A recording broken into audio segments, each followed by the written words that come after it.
um avião que teve uma carreira muito curta no Brasil e que foi um retumbante fracasso de vendas. Na verdade, a Boeing estava planejando, já tinha planejado o 747 e a Backlog o DC-10, e a Lockheed achou que tinha espaço para um terceiro avião. Só que ele saiu muito tarde e ela não tinha tradições de jato como as outras companhias. Então ela teve grandes problemas para vender os aviões e a produção acabou mais cedo do que se esperava. Aqui no Brasil, ele foi operado inicialmente pela TAP durante muitos anos. Foi o primeiro widebody operado da TAP depois do 747, que tinha excesso de capacidade, e o TriStar já tinha uma capacidade média, então era mais favorável às rotas da TAP. Depois a British Airways, com o fechamento da British Caledonia, começou a operar para o Brasil e não tinha aviões disponíveis na frota de momento para fazer a rota, e arredou dois do tipo 500, da série 500 da Sri Lanka Airways, que foram pintados com a cor do British, e voando direto de Londres para o Rio, e assim que receberam os rumos para voar nessa rota, foram devolvidos. Tivemos ainda também Aero Peru, que foi a pioneira desse avião no Brasil, voando de São Paulo para Lima, de Viracopos para Lima, né? E depois de falta de pagamento teve que devolver o avião e substituiu pelo DC-8. E tivemos a TAG também por curto parte de tempo, e a British West Airways de Trinidad e Tobago, que voou para algumas vezes, e a American Transair, que voou com o sistema de charter. Eu tive a oportunidade de voar nesse avião em várias ocasiões. Eu voei na Air Portugal, eu voei na British Airways, voei na British European Airways, na Delta e na Easter. Esse avião tinha um layout, aparentemente, nunca cheguei a medir, mais largo do que o DC-10. Era mais silencioso que o DC-10, era muito confortável e tinha uma característica única, que o galley, a cozinha do avião, ficava no subsolo, no porão. Então todas as refeições eram preparadas lá e subia através de um elevador elétrico, através de uma pequena galley, e era um serviço de passageiros. Foi um avião que marcou a história. Até hoje, até pouco tempo atrás, eles voavam na Royal Air Force como abastecedores de transporte, que também foram encostados com o tempo, e hoje é um avião que pouco se ouve falar, mas marcou a história e foi muito importante para o desenvolvimento da América Latina.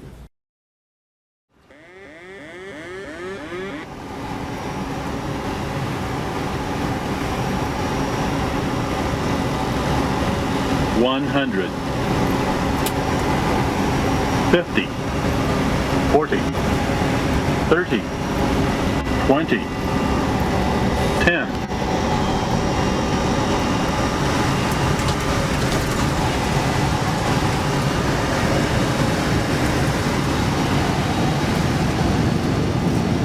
$1,500 remaining. 1,200 remaining. 900 remaining.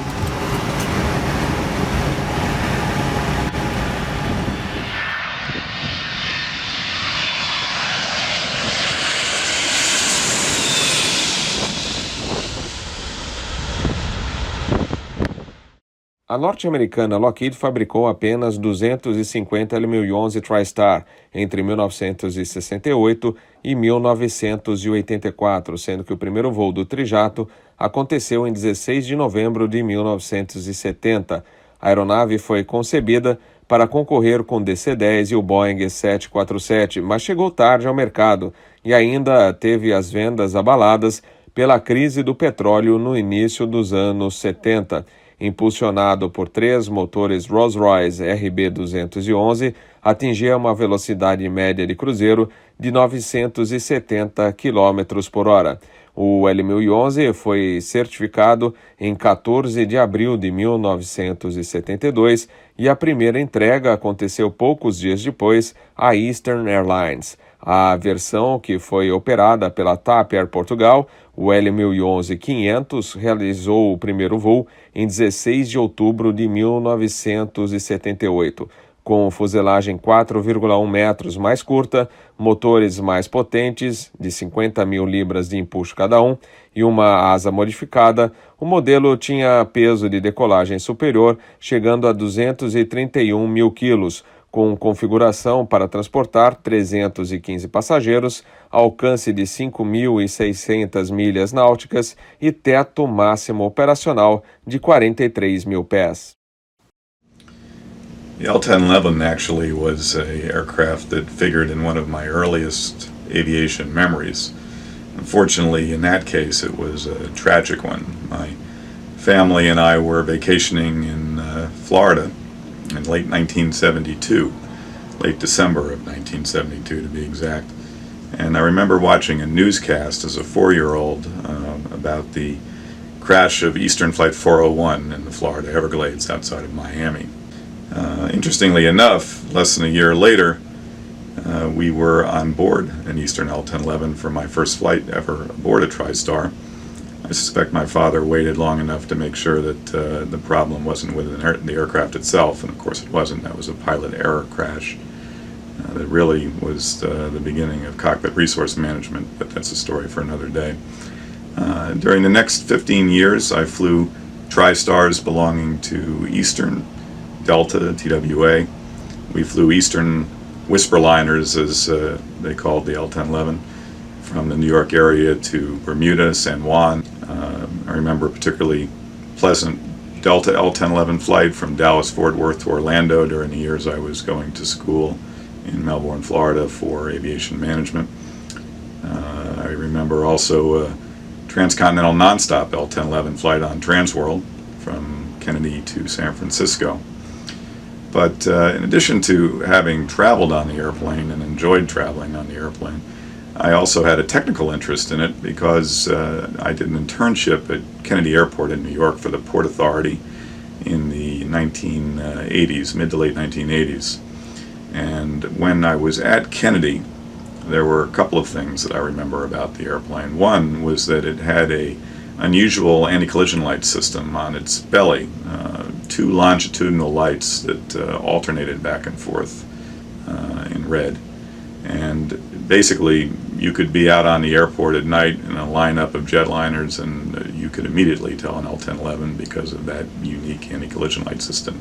It was the only airliner that had one like it. The other thing I remember was winter operations with the L-1011 occasionally produced something rather dramatic. One day I was at work in the operations building, and I was looking out the office window, and I noticed on the far side of the Eastern Terminal, on the other side of one of the concourses, a large plume of dark smoke. And I immediately went to my boss, the airport duty manager, and I said, I think you better call an alert. I think we've got an aircraft fire. And he took one look out the window and said, oh no, that's just an L-1011 cold start. And it was the first time I had seen this phenomenon where basically during wintertime, under certain atmospheric conditions, when they would start up the Rolls-Royce RB211 engines that powered the L-1011, you would have a rather large discharge of dark smoke, I would assume until the engine came up to operating temperature. And it was dramatic. I only saw it a couple of times during my years out there, but I will never forget the first time I saw it and thought we had a real problem on our hands. In any event, the L-1011 has always been one of my favorite airliners. I think it's a particularly graceful design. No offense to all you DC-10 fans out there, but I always felt that it had much prettier lines than its Douglas rival. Particularly liked the S-duct system rather than the independent number 2 engine on the vertical stabilizer that the DC-10 had. That plus just the overall shape of the fuselage gave the L-1011 a particular kind of grace.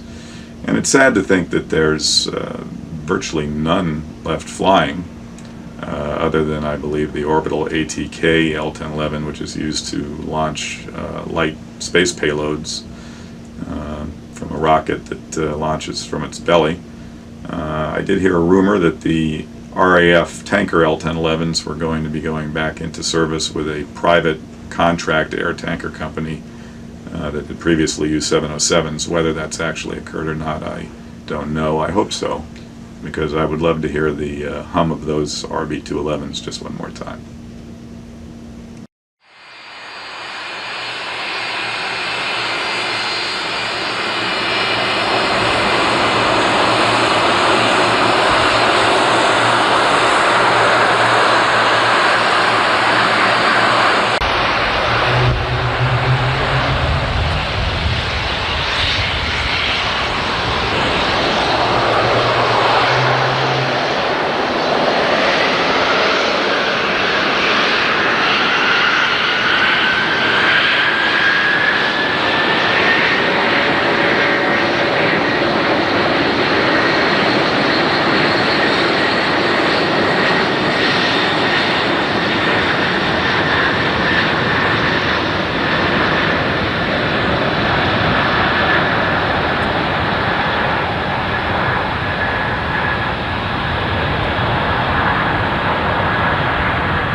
Era um avião característico, ele tinha, na parte de comandos, era o único avião que tinha a superfície de comando chamado DLC, Direct Lift Control, que era para evitar turbulência, para diminuir o efeito da turbulência.